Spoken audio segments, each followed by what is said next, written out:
नमस्ते मित्रों, मैं आप सबका पद्म चक्रावत पर एक नए वीडियो के साथ सादर अभिनंदन करता हूं। आज की वीडियो में हम एक ऐसे महानायक के बारे में चर्चा करेंगे जिसे लोग केरल सिंघम के नाम से जानते हैं। इनका नाम पजहसी राजा है। चलो फिर शुरू करते हैं आज का वीडियो। शुरू करने से पहले वीडियो लाइक अवश्य करें और चैनल को सब्सक्राइब करके चैनल से जुड़े रहें।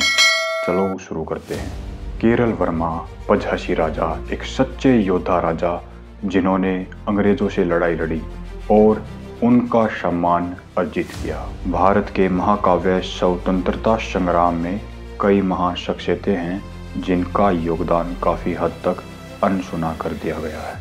पजहसी राजा उर्फ केरल वर्मा उनमें से एक हैं जिन्होंने अंग्रेजों के खिलाफ अपने वीरतापूर्ण प्रतिरोध के बावजूद इतिहास में अपना उचित स्थान नहीं पाया।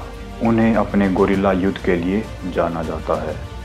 मालाबार के 18वीं सदी के शासक एक युद्ध में वेलिंगटन के पहले ड्यूक आर्थर वेलेस्ली को हराने वाले एकमात्र व्यक्ति थे पजहसी राजा यानी केरल वर्मा। उनका जन्म 1753 में कोटायम शाही परिवार में केरल वर्मा के रूप में हुआ था।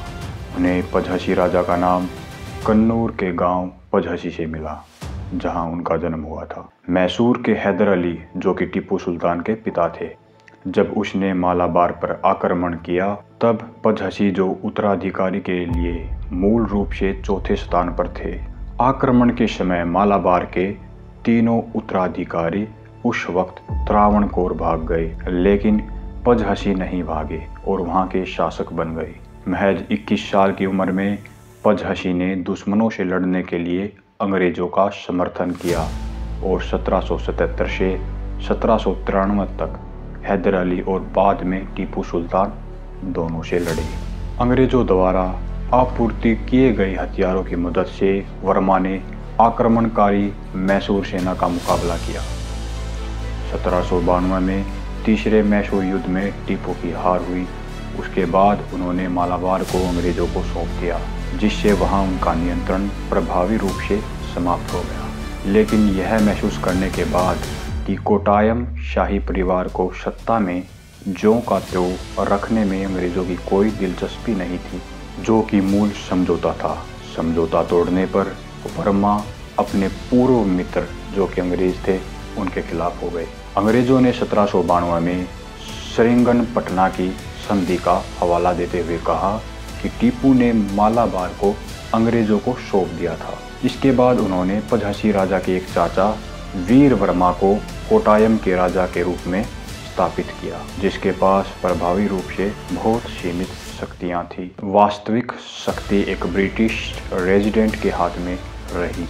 पजहसी राजा के चाचा वीर वर्मा जो कि एक गद्दार था, उसने खुद कर यानी टैक्स बढ़ाकर लोगों को असंतोष किया और पजहसी राजा को अंग्रेजों से लड़ने के लिए प्रोत्साहित किया और उन्हें आकर्षक काली मिर्चों के व्यापार का हिस्सा दिया। पजहसी राजा जो अपने चाचा द्वारा लोगों के शोषण के खिलाफ था, उसने अपने चाचा के लोगों को कर यानी टैक्स वसूलने की अनुमति नहीं दी, जिसके बाद उग्र अंग्रेज पजहसी के खिलाफ हो गए और 1796 में 300 लोगों की एक ब्रिटिश सेना ने उनके महल पर हमला कर दिया। पजहसी वायनाड के जंगलों में भागने में सफल रहे और अपने आदमियों एवं आदिवासी योद्धाओं की मदद से बदला लेने की साजिश रचने लगे। पहले से ही गोरिल्ला युद्ध, गोरिल्ला वॉरफेयर एक ऐसा वॉर है जिसमें बड़ी सेना पे कोई छोटी सेना छुप के वार करती है और बार बार वार करती है, वार करती है, भागती है, वार करती है, भागती है।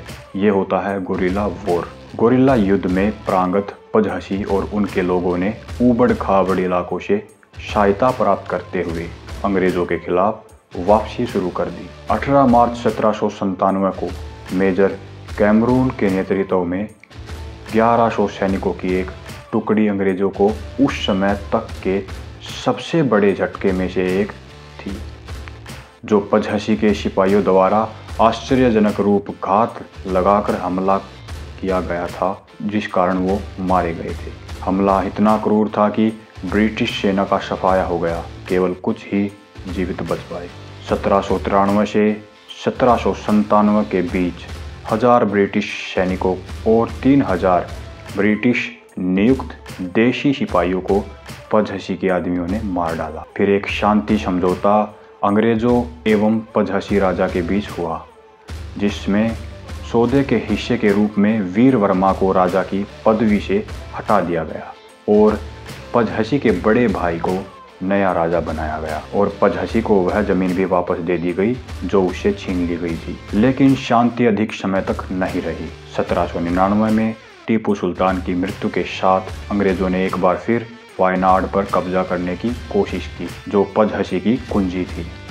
अंग्रेजों को कड़े प्रतिरोध का सामना करना पड़ा, लेकिन उनके पास एक नए सेना कमांडेंट आर्थर वेलेस्ली थे। वोटरलू की लड़ाई में नेपोलियन बोनापार्ट को हराने के लिए आगे बढ़े। वेलेस्ली के नेतृत्व में अंग्रेज पजहसी इलाके पर कब्जा करने में असफल रहे, लेकिन बाद में 1804 में वेलेस्ली पजहसी पर कब्जा करने में सफल रहा और वापस इंग्लैंड चला गया। और उस समय वेलेस्ली ने अपने विचारों में टिप्पणी की थी, हम 1000 पुरुषों से नहीं लड़ रहे हैं, लेकिन एक व्यक्ति, केरल वर्मा। पजहसी 30 नवंबर 1805 को विश्वासघात के लिए गिर गया, जब एक चेटी ने अपने शिविर के स्थान का पता थॉमस हॉर्वे बाबर को लिख कर दिया। थॉमस हॉर्वे बाबर उस समय का उप कलेक्टर था। वो एक विशाल सेना लेकर शिविर पहुंचा और पजहसी को घेरकर मार डाला।